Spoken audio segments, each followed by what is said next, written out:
ಯಾರೆಲ್ಲ R P F constable ಮತ್ತು R R B group D study ಮಾಡತ್ತಾರಲ್ಲ ಅವರಿಗೋಸ್ಕರ ಮೋಸ್ಟ್ ಇಂಪಾರ್ಟೆಂಟ್ ಪ್ರಶ್ನೆಗಳನ್ನ ಇಂದಿನ ಈ ವಿಡಿಯೋ ತಿಳ್ಕೊಳ್ಳೋಣ. ಮೊದಲನೇ ಪ್ರಶ್ನೆ ಬಂದುಬಿಟ್ಟು ಕರ್ನಾಟಕದ ಮಾರ್ಟಿನ್ ಲೂಥರ್ ಯಾರು? Option A Chandragupta Maurya, option B ಬಸವಣ್ಣನವರು, ಆಪ್ಷನ್ ಸಿ ಕಬೀರರು, ಆಪ್ಷನ್ ಡಿ ಕುವೆಂಪು. ಈ ಪ್ರಶ್ನೆಗೆ ಉತ್ತರ ನೋಡೋದಾದ್ರೆ ಈ ಪ್ರಶ್ನೆಯ ಉತ್ತರ ಆಪ್ಷನ್ ಬಿ ಬಸವಣ್ಣನವರು. ಈ ಪ್ರಶ್ನೆಗೆ ಉತ್ತರನ ಬಸವಣ್ಣನವರು. ಒಂದು ಪ್ರಶ್ನೆ ಬಂದೈತಂದ್ರೆ ಕರ್ನಾಟಕದ ಮಾರ್ಟಿನ್ ಲೂಥರ್ ಯಾರು ಅಂತ ಪ್ರಶ್ನೆ ಬಂದೈತಿ. ಇದು ಮುಂದೆ ಬರೋ ಚಾನ್ಸಸ್ ಕಡಿಮೆ ಇರ್ತೈತಿ. ಬಟ್ ಇದ್ರ ರಿಲೇಟೆಡ್ ಕ್ವಶನ್ಗಳು ಬರೋ ಚಾನ್ಸಸ್ ಇರ್ತೈತೆ. ಅಂದ್ರೆ ಬಸವಣ್ಣನವ್ರ ಬಗ್ಗೆ ಕೇಳೋದಾಗಲಿ, ಮಾರ್ಟಿನ್ ಲೂಥರ್ ಯಾರು ಅದು ಬದಲಿ ಬಸವಣ್ಣನವರನ್ನು ಏನೆಂದು ಕರೆಯುತ್ತಾರೆ, ಈ ರೀತಿ ಸಬ್ ಕ್ವಶನ್ಗಳನ್ನ ಮಾಡೋ ಚಾನ್ಸಸ್ ಭಾಳ ಇರ್ತಾವೆ. ಆದ್ದರಿಂದ ಬಸವಣ್ಣನವ್ರ ಬಗ್ಗೆ ತಿಳ್ಕೊಳ್ಳೋದಾದ್ರೆ ಬಸವಣ್ಣನವರು ವಿಜಾಪುರದ ಬಸವನ ಬಾಗೇವಾಡಿ ತಾಲೂಕಿನ ಇಂಗಳೇಶ್ವರದ ಜನಿಸ್ತಾರೋ. ಆನಂತರ ಇವರ ತಂದೆಯ ಹೆಸರು ಮಾದರಸ. ಬಸವಣ್ಣನವರ ತಂದೆಯ ಹೆಸರು ಮಾದರಸ ಮತ್ತು ಬಸವಣ್ಣನವರ ತಾಯಿ ಹೆಸರು ಮಾದಲಾಂಬಿಕೆ. ಯಾಕೆ ಈ ಥರ ಇವನ್ನೆಲ್ಲ ತಿಳಿಸಿ ಹೇಳತ್ತಾನಂದ್ರೆ ಒಂದು ಪ್ರಶ್ನೆ ಬಂದೈತೆ ಅಂದ್ರೆ ಬಸವಣ್ಣನವ್ರ ಬಗ್ಗೆ ಅದನ್ನೆಲ್ಲ ಕಂಪ್ಲೀಟಾಗಿ ತಿಳ್ಕೊಳ್ಳೋದು ನಮ್ಮ ಕರ್ತವ್ಯ ಆಕೈತಿ. ಈಗ ಸಿಂಪಲಾಗಿ ನೀವು ಮಾರ್ಟಿನ್ ಲೂಥರ್ ಯಾರು ಅಂತ ತಿಳ್ಕೊಂಡು ಹೋಗಿ ಬಸವಣ್ಣವ್ರು ಅಂದ್ರೆ ಅದು ಬರಲಿಲ್ಲ ಅಂದ್ರೆ ಬಿಟ್ಬಿಡ್ತೀರಿ. ಅದ ಬಸವಣ್ಣನವ್ರ ಕುರಿತು ಬೇರೆ ಬಂದರೂ ಬರಿಬೇಕನ್ನೋ ಉದ್ದೇಶಕ್ಕೋಸ್ಕರನ ಎಲ್ಲ ಕಂಪ್ಲೀಟ್ ಸ್ಟಡಿ ಮಾಡೋನು. ತಿಳ್ಕೊಳ್ಳೋದಾದ್ರೆ ಕಂಪ್ಲೀಟಾಗಿ ತಿಳ್ಕೊಳ್ಳೋಣ. ಈ ಥರ ಅರ್ಧಂಬರ್ಧ ತಿಳ್ಕೊಳ್ಳೋದು ಬೇಡ. ಅದರ ಸಂಬಂಧ ಕಂಪ್ಲೀಟಾಗಿ ವಿಡಿಯೋ ಲಾಂಗ್ ಆಕೈತಿ, ಬಟ್ ನಿಮಗೆ ನಾಲೆಜ್ ಅದು ಸಿಗ್ತೈತಿ. ಆದ್ದರಿಂದ ಬಸವಣ್ಣವ್ರು ಮತ್ತಷ್ಟು ತಿಳ್ಕೊಳ್ಳೋದಾದ್ರೆ ಬಸವಣ್ಣನವರು 1168ರಲ್ಲಿ ಯಾವಾಗ 1168ರಲ್ಲಿ ಕೂಡಲ ಸಂಗಮದಲ್ಲಿ ಲಿಂಗೈಕ್ಯ ಹಾಕ್ಯಾರ. ಈ ಡೇಟ್ ನೆನಪಿಟ್ಕೋರಿ, ಇಂಪಾರ್ಟೆಂಟ್ ಆಕೈತಿ ಈ ಡೇಟ. ಬಸವಣ್ಣವ್ರು ಯಾವಾಗ ಲಿಂಗೈಕ್ಯ ಹಾಕ್ಯಾರ ಅಂದ್ರೆ 1168ರೊಳಗೆ, ಕ್ರಿಸ್ತ ಶಕ 1168. ಈ ರೀತಿ ಸಬ್ ಕ್ವಶನ್ಗಳು ನೋಡೋದ್ರಿಂದ ನಾಲೆಜ್ ಹೆಚ್ಚಾಕೈತಿ. ಆದ್ದರಿಂದನ ಈ ರೀತಿ ಸಬ್ ಕ್ವಶನ್ಗಳು ನೋಡೋದು ಭಾಳ ಇಂಪಾರ್ಟೆಂಟ್ ಆಕೈತಿ. ಆನಂತರ ನಾವು ಎರಡನೇ ಪ್ರಶ್ನೆ ಕಡೆ ಹೋಗೋದಾದ್ರೆ ಎರಡನೆಯ ಪ್ರಶ್ನೆ ಬಂದ್ಬಿಟ್ಟು ಭಾರತೀಯ ನವೋದಯದ ಧ್ರುವತಾರೆ ಯಾರು? Option A Dayananda Saraswati, option B ಬಸವಣ್ಣನವರು, option C Rajaram Mohan Roy, option D Swami ವಿವೇಕಾನಂದರು. ಈ ಪ್ರಶ್ನೆಗೆ ಉತ್ತರ ನೋಡೋದಾದ್ರೆ ಈ ಪ್ರಶ್ನೆಗೆ ಉತ್ತರ ಆಪ್ಷನ್ ಸಿ ರಾಜಾರಾಮ್ ಮೋಹನ್ ರಾಯ್ ಅವರು. ಈ ಪ್ರಶ್ನೆಗೆ ಉತ್ತರೇನ ರಾಜಾರಾಮ್ ಮೋಹನ್ ರಾಯ್ ಅವರು. ಮತ್ತು ರಾಜಾರಾಮ್ ಮೋಹನ್ ರಾಯ್ ಅವ್ರ ಬಗ್ಗೆ ತಿಳ್ಕೊಳ್ಳೋದಾದ್ರೆ ರಾಜಾರಾಮ್ ಮೋಹನ್ ರಾಯ್ ಅವರ ಹುಟ್ಟಿದ್ದನ್ನು ನೋಡೋದಾದ್ರೆ ಇವರು 1774 ಆಗಸ್ಟ್ 14ರಂದು ಬಂಗಾಳದ ರಾಧಾನಗರದಲ್ಲಿ ಜನಿಸ್ತಾರೆ. ಎಲ್ಲೇ ಬಂಗಾಳದ ಬಂಗಾಳದ ರಾಧಾನಗರ ಜನಿಸ್ತಾರು ಯಾರ? ರಾಜಾರಾಮ್ ಮೋಹನ್ ರಾಯ್ ಅವರ. ಇದನ್ನು ನೆನಪಿಟ್ಕೋಬೇಕಾಕತಿ. ಆನಂತರ ಬ್ರಹ್ಮ ಸಮಾಜದ ಬಗ್ಗೆ ನೀವು ಕೇಳಿರ್ತೀರಿ. ಬ್ರಹ್ಮ ಸಮಾಜದ ಸ್ಥಾಪಕರು ಕೂಡ ಇವರ. ನೆನಪಿಟ್ಕೋರಿ, ಭಾಳ ಇಂಪಾರ್ಟೆಂಟ್ ಐತಿ. ಬ್ರಹ್ಮ ಸಮಾಜದ ಸ್ಥಾಪಕ ಅಂತೇಳಿ ರಾಜಾರಾಮ್ ಮೋಹನ್ ರಾಯ್ ಅವ್ರನ್ನ ಕರೀತಾರು. ಈ ರೀತಿ ಸಬ್ ಕ್ವಶನ್ಗಳು ನೋಡ್ಕೊಂತ ಹೋಗ್ರಿ. ಒಂದು ರಿಲೇಟೆಡ್ ಬಂದೈತಂದ್ರೆ ಅದರ ರಿಲೇಟೆಡ್ ಎಲ್ಲ ತಿಳ್ಕೊಳ್ಬೇಕಾಕೈತಿ. ಆನಂತರ ಆಪ್ಷನು ದಯಾನಂದ ಸರಸ್ವತಿ ಅಂತೈತಿ. ದಯಾನಂದ ಸರಸ್ವತಿ ಯಾರಂದ್ರೆ ಆರ್ಯ ಸಮಾಜದ ಸ್ಥಾಪಕರು. ದಯಾನಂದ ಸರಸ್ವತಿ ಯಾರ? ಆರ್ಯ ಸಮಾಜದ ಸ್ಥಾಪಕರು. ಆನಂತರ ಬಸವಣ್ಣನವ್ರ ಬಗ್ಗೆ ಅಂತ ತಿಳ್ಕೊಂಡರಿ. ಆವಾಗ ಸ್ವಾಮಿ ವಿವೇಕಾನಂದರ ಬಗ್ಗೆ ಅಂತೀರಿ. ಮುಂದೊಂದು ಕ್ವಶನ್ ಏನೈತಿ, ಆ ಕ್ವಶನು ಸ್ವಾಮಿ ವಿವೇಕಾನಂದವ್ರ ಬಗ್ಗೆ ಕಂಪ್ಲೀಟ್ ಡೀಟೇಲನ್ನು ತಿಳ್ಕೊಳ್ಳೋಣ. ಆನಂತರ ಮೂರನೆಯ ಪ್ರಶ್ನೆ ಕಡೆ ಹೋಗೋಣ. ಈಗ ಮೂರನೆಯ ಪ್ರಶ್ನೆ ಬಂದ್ಬಿಟ್ಟು ಭಾರತದ ಮೊದಲ ಮಹಿಳಾ ಶಿಕ್ಷಕಿ ಯಾರು? Option A Savitribai Phule, option B Kiran Bedi, option C Sucheta Kripalani, option D Indira Gandhi. ಈ ಪ್ರಶ್ನೆಗೆ ಉತ್ತರ ಆಪ್ಷನ್ ಎ ಸಾವಿತ್ರಿಬಾಯಿ ಫುಲೆ ಅವರ. ಈ ಪ್ರಶ್ನೆಗೆ ಉತ್ತರನ ಆಪ್ಷನ್ ಎ ಸಾವಿತ್ರಿಬಾಯಿ ಫುಲೆ. ಭಾರತದ ಮೊದಲ ಮಹಿಳಾ ಶಿಕ್ಷಕಿ ಅಂದ್ರೆ ಸಾವಿತ್ರಿಬಾಯಿ ಫುಲೆ ಅವರ.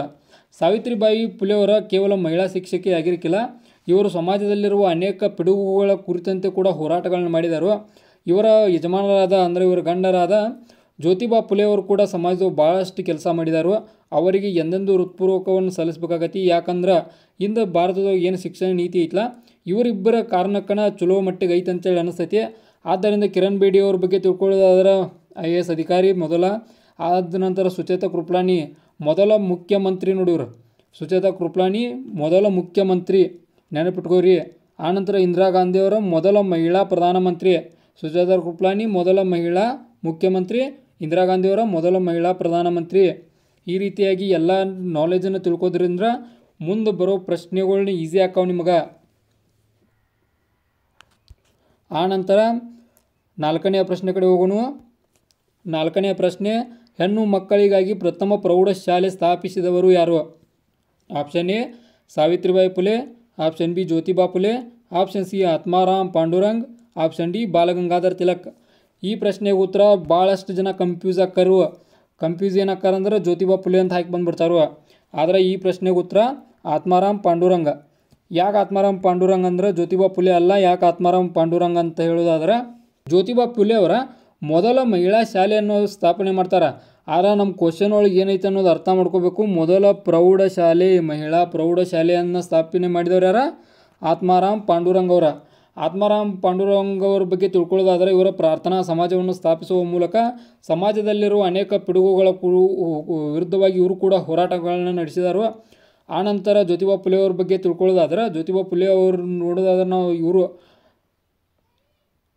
1873 ಸೆಪ್ಟೆಂಬರ್ 24 ಸತ್ಯಶೋಧಕ ಸಮಾಜವನ್ನು ಪುಣೆ ಒಳಗೆ ಇವರು ಸ್ಥಾಪನೆ ಮಾಡ್ತಾರೆ. ಜ್ಯೋತಿಬಾ ಫುಲೆ ಅವರ ಎಲ್ಲೇ ಪುಣೆ ಒಳಗೆ ಸತ್ಯಶೋಧಕ ಸಮಾಜವನ್ನು ಸ್ಥಾಪನೆ ಮಾಡಿದ ಕೀರ್ತಿ ಯಾರ ಹೆಸರು ಮ್ಯಾಗ ಐತೆ ಅಂದ್ರೆ ಅದ ಜ್ಯೋತಿಬಾ ಫುಲೆ ಅವರ. ಮತ್ತು ಪ್ರೌಢಶಾಲೆ ನೆನಪಿಟ್ಕೋರಿ, ಪ್ರೌಢಶಾಲೆ ಮಹಿಳೆಯರಿಗಾಗಿ ಪ್ರಥಮ ಪ್ರೌಢಶಾಲೆಯನ್ನು ಆರಂಭಿಸಿದವರು ಯಾರ? ಆತ್ಮಾರಾಮ್ ಪಾಂಡುರಂಗ. ಬದಲಿಗೆ ಜ್ಯೋತಿಬಾ ಫುಲೆ ಅಂತ ಹಾಕೋಬೇಡ್ರಿ, ಆತ್ಮಾರಾಮ್ ಪಾಂಡುರಂಗನ್ನು ನೆನಪಿಟ್ಕೋರಿ. ಆನಂತರ ಮುಂದಿನ ಕ್ವಶನ್ಗೆ ಹೋಗೋಣ.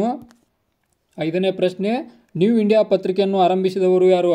Option E Nehru, option B Jyotiba Phule, option C Atmaram Pandurang, option D ಆನಿ ಬೆಸೆಂಟ್. ಈ ಪ್ರಶ್ನೆಯ ಉತ್ತರ ಸಿಂಪಲ್ ಐತಿ, ನಿಮಗೆಲ್ಲ ಗುರುತು ಇರ್ತೈತಿ. ನ್ಯೂ ಇಂಡಿಯಾ ಪತ್ರಿಕೆಯನ್ನು ಆರಂಭಿಸಿದವರ ಆನಿ ಬೆಸೆಂಟ್ ಅವರ. ಇದು ಭಾಳ ಇಂಪಾರ್ಟೆಂಟ್ ಪ್ರಶ್ನೆ ಐತಿ.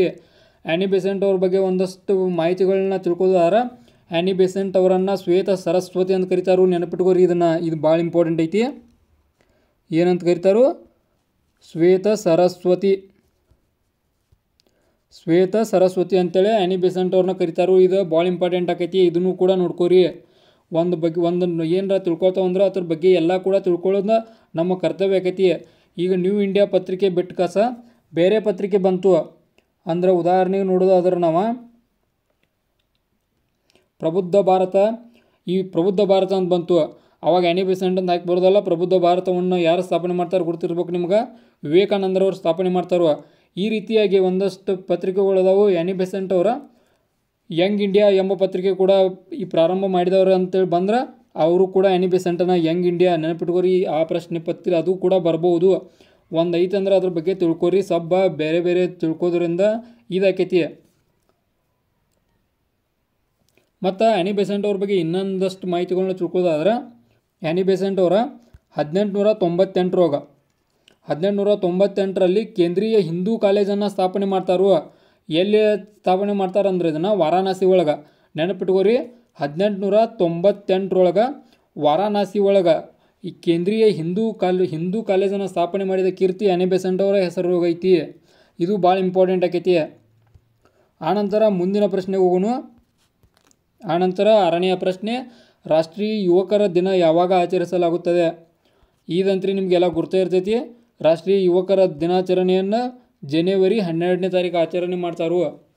ಅಂದ್ರೆ ಯಾವ ಕಾರಣಕ್ಕೆ ಆಚರಣೆ ಮಾಡ್ತಾರೆ ಅನ್ನೋದು ತಿಳ್ಕೊಬೇಕಾಕೈತಿ. ವಿವೇಕಾನಂದ ಅವರ ಹುಟ್ಟುಹಬ್ಬದ ನಿಮಿತ್ತವಾಗಿ ಇದನ್ನು ಆಚರಣೆ ಮಾಡ್ತಾರೆ. ಏನೈತಿಲ್ಲ, ಜನವರಿ 12ನೇ ತಾರೀಕು ಸ್ವಾಮಿ ವಿವೇಕಾನಂದರ ಜನಿಸಿದ ದಿನಾಚರಣೆ. ಆದ್ದರಿಂದ ಇವರ ಸಹಿ ನೆನಪಿನ ಇದ್ರೊಳಗ ಜನವರಿ 12ನೇ ತಾರೀಕನ್ನು ರಾಷ್ಟ್ರೀಯ ಯುವಕರ ದಿನ ಅಂತೇಳಿ ಆಚರಣೆ ಮಾಡ್ತಾರು.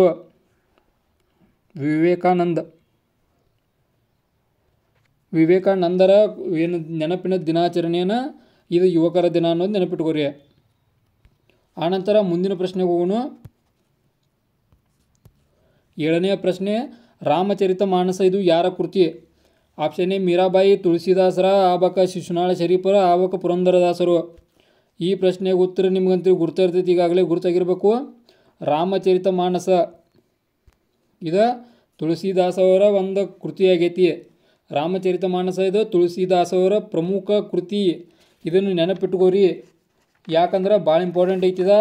ರಾಮಚರಿತ ಮಾನಸ ಅನ್ನೋದೇನೈತಿಲ್ಲ ತುಳಸಿದಾಸವರ ಒಂದು ಪ್ರಮುಖ ಕೃತಿ ಆಗೈತಿ.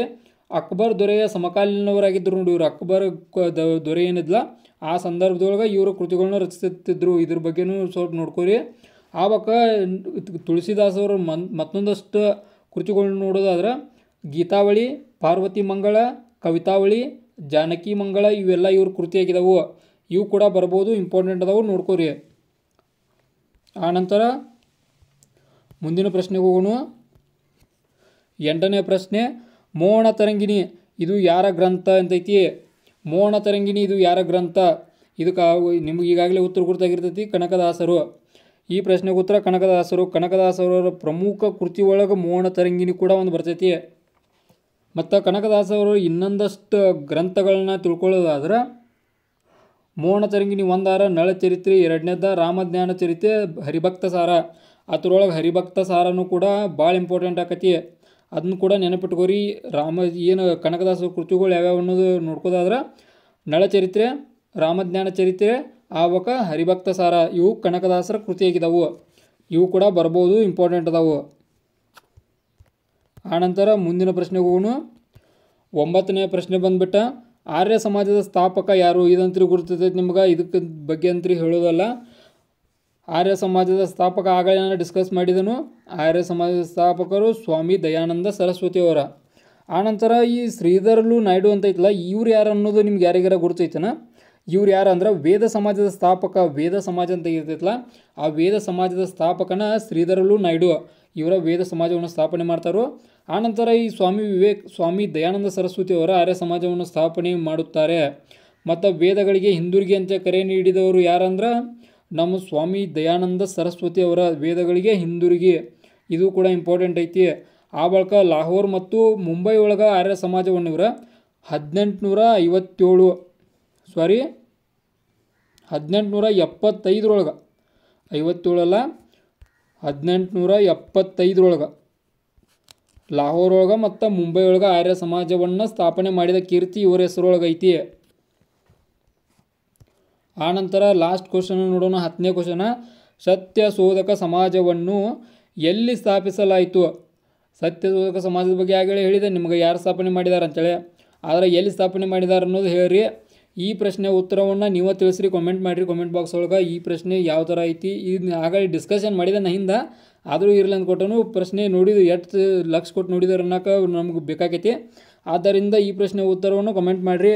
ಮತ್ತು ಇದೇ ಥರ ನಿಮ್ಗೆ ಇನ್ಫಾರ್ಮೇಟಿವ್ ವಿಡಿಯೋಗಳು ಬೇಕಾದ್ರೆ ಚಾನಲ್ ಸಬ್ಸ್ಕ್ರೈಬ್ ಮಾಡ್ಕೊರಿ ಮತ್ತು ಪಕ್ಕದಲ್ಲಿರೋ ಬೆಲ್ ಐಕಾನ್ ಕೂಡ ಕ್ಲಿಕ್ ಮಾಡ್ಕೊರಿ. ಮುಂದಿನ ವಿಡಿಯೋ ಸಿಗ್ತಾನೋ, ಅಲ್ಲಿವರೆಗೂ ಬಾಯ್.